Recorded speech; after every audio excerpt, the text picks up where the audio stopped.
Way maka mo natingala nga mas damo ang mga Kristiyano sa Pilipinas kumpara sa mga neighbors ta like Taiwan, Japan, Korea, Thailand.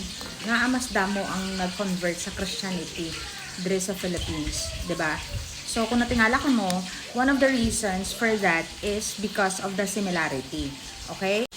Sang pag-abot sa mga Espanyol diri sa Philippines, ang pagpati naton sa kalibutan kag sang tiyak nga kinabuhi is actually very similar sa ginatudlo sang Christianity.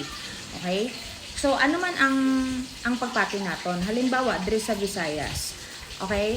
Before pa nag-abot ang mga Espanyol diri sa Visayas, our mga lolo and lola actually believe in three worlds.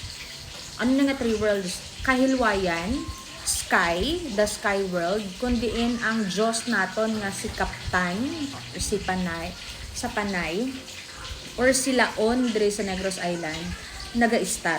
So, kahilwayan, the sky world.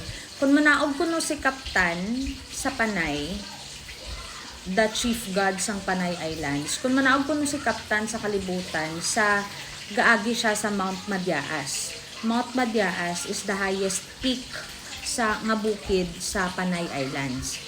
Sa ato naman nga version, si Laon. So, kung manaog ko no si Laon sa kalibutan, si Laon ga-star ko no sa kahilwayan nga Sky World, kahilwayan ang ngalan. Kung manaog ko no si Laon sa kalibutan, gapanaog siya sa diin nga bukid, diri sa Negros, sa Canlaon. Okay? So, amo na siya, may similarity, no?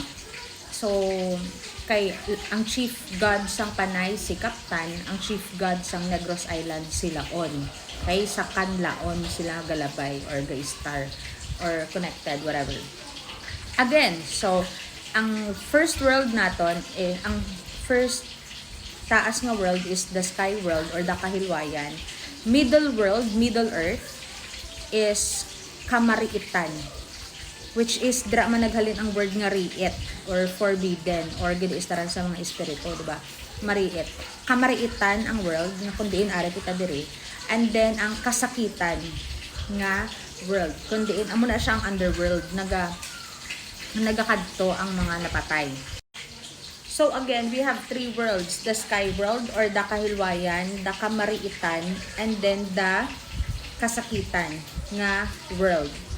Before na nagabot ang Espanyol, amo na nang ginapatihan sa mga lolo kag lola naton ha.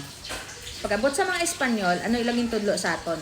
They also taught our lolas and lolas three worlds: heaven, earth, and hell. So kung i-inspect mo ni ang konsepto sang heaven, earth, and hell, basically almost the same. Not 100% similar, but almost the same sa konsepto sang kahilwayan, kamariitan, kag kasakitan nga kalibutan. So it was very easy for our ancestors to believe and accept this new religion because hindi siya entirely new. The concepts are still the same, pero lain-lain lang ngalan. Kumbaga dumagets nila dayon kay parehas lang mo. Kumpara sa mga countries who believe in Confucianism and Taoism, for example, ang Korea, Japan, China, Confucianism and Taoism sila, kalabanan sa ila. So wala na sila ya Diyos. Confucianism is more on teaching you how to behave. And then gapaton na sila nga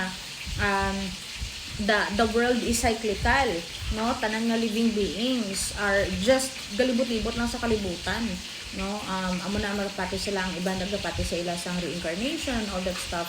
So kung natawon mo, ang teachings ng Christianity over Confucianism is very different. So it's very difficult for them to believe because it's a very strange concept ang Christianity kung itudlo mo sa mga Chinese. Whereas ang pagpati again sa mga lolo kag lola naton sa kalibutan is actually very similar to Christianity. That's why hapos lang nila intindihan kag batonon ang Christianity because the concepts are the same. Naglain lang ang pangalan. That's it.